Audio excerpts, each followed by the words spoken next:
Okay, so Claudette, how do you see the running time muna?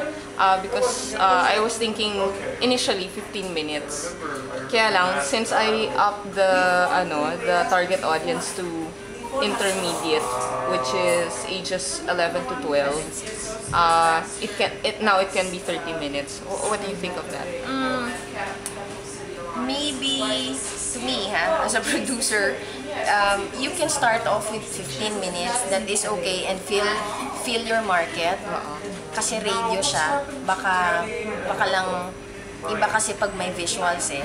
But since it's radio, baka mas safe if you start with 15 minutes, and then later on, depending on the reaction or the response of your target audience, then you can increase it to 30. Only because it is very important also.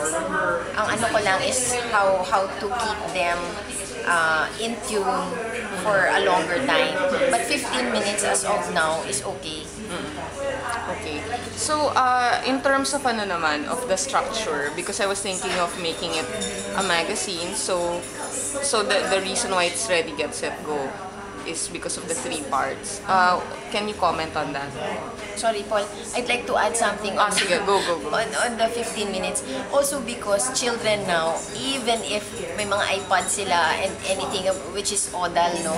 Pero still, mas interesante pa rin talaga sa kanila if they see something. So, yun na nga, you go slow on increasing the number of minutes. And then the second question is how? No, I was asking about the format. Okay. So, deliberately, I parang there are 3 parts and very specific siya. So, although it's a magazine, we cannot, hindi siya halo-halo talaga. So, there are 3 major parts.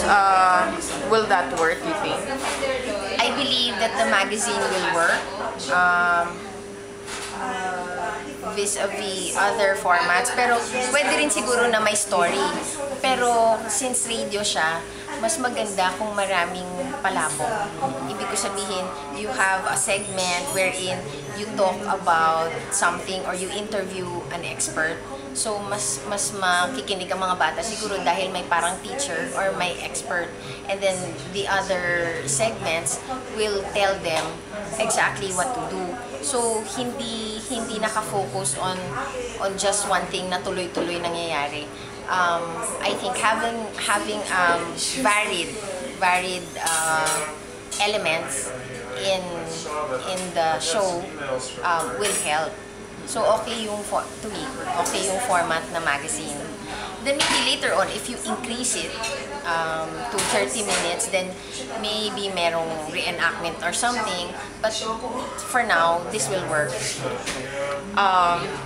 Sige, we can leave the concept first and go to your experience. Kasi, can you tell us about your experience going to the different provinces in the Philippines and yun na nga, delivering the set? So parang, I was just thinking, how will this fit in with that kind of distribution? Parang aside from radio, na, di ba, what we can do is give the master to the radio stations. Pero aside from that, how else can we distribute this type of show? Okay. You mean something like the distribution we're doing with the ETV, with the shows that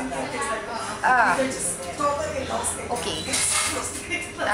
Ang question ba, when you air it, will people in the provinces listen to it, or yung mismong distribution na aside from airing it, you will give it out? Yes. Aside from airing it, which I think naman is viable, how else can we propagate?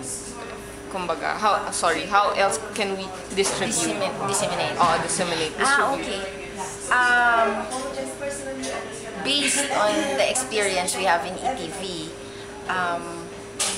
my opinion or my insight on other ways of disseminating this is, one, it can be replicated as it is aired. So, kung paano mo siya inere, pwede mo siyang i-replicate. The other one is have collaterals.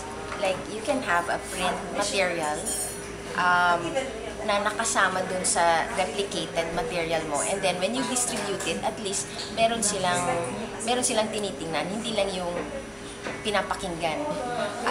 I don't think we will have a problem na ito ay ODA lang, not audio-visual.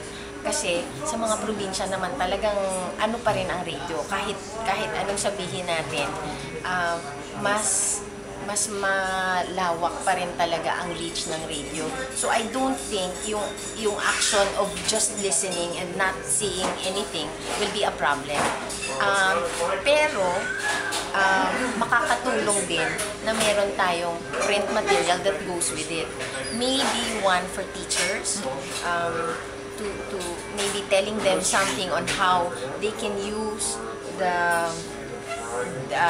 show in teaching disaster preparedness. And the other one can be anong mga activities na maaring gawin ng mga bata with regards to that particular episode. Parang episode guide, parang ganon. Okay. So, okay. So going back to the show, and given the format, parang, can you talk about the importance of the hosts in a radio program like this? I mean, if we're looking for a host, what kind of host should we get? Okay. Pero thinking radio, not syempre, of course, not. Yes. Well, of course, in choosing hosts, it is important that we get those whom we think, like for example, the two children, those whom we think best represents our objectives. So, kung gusto natin mga funny na bata, bibo, matalino, syempre, sa audition lalabas din naman kung sino sila eh. So, sa akin, in my experience, talaga hindi lang yung kakayahan nila sa pag-arte ang importante. Talagang malaking bagay na madali silang makaintindi ng mga bagay na tinuturo nila. Ibig sabihin, they're also intelligent children. Mahirap na makadeal yung mga batang sobrang slow, makaintindi ng mga scripts. Sa adult host naman, ganun din, no? Somebody who doesn't only know how to handle radio, or kung mas maganda nga sana kung celebrity na siya sa radio para may following. Hindi ko alam kung gaano ka-importante ang ratings sa producer nito, no? But to me, it is something to consider also. Kasi kahit papano, syempre, it boils down to business pa rin eh. So kung kulelat ka, baka hindi ka rin naman pakikinggan, and then in the end, it might not be effective kasi konti lang yung marireach mo. So it will also help to consider choosing hosts, whether children or adult, who have following already. And all those character traits that I mentioned, intelligent, bibo, yung ganon.